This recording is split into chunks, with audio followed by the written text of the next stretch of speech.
yar Ganda yatmadım Akkovsin üstünden Koyver yılana Koydurdun beni Akkovsin üstünden Yatır yılana Koydurdun yarım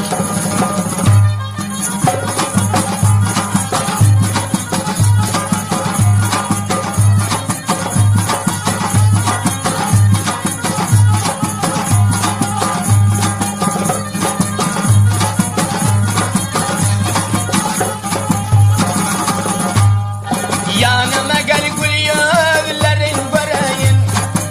Caze ben şirin av dilin sorayım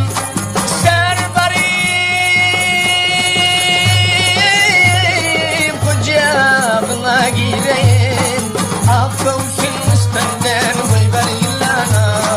Koydurdun beni Akkovsun üstünden yatır yılana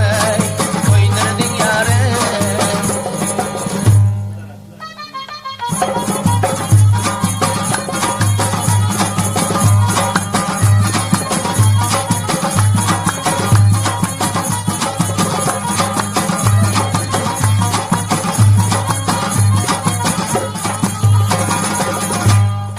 Ya kadişten kara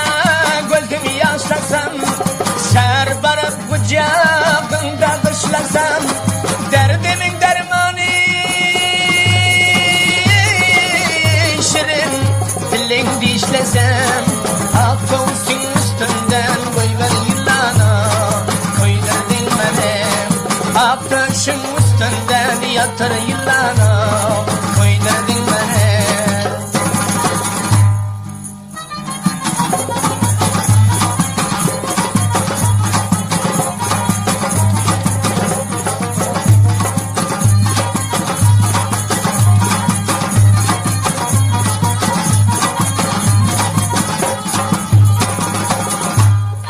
Yol aradım gece havi yakıp çırağı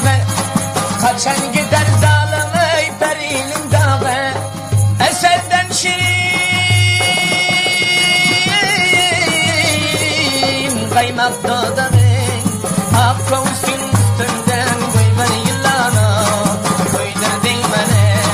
Aktaşın üstünden yatır yılana Koydurdun yarım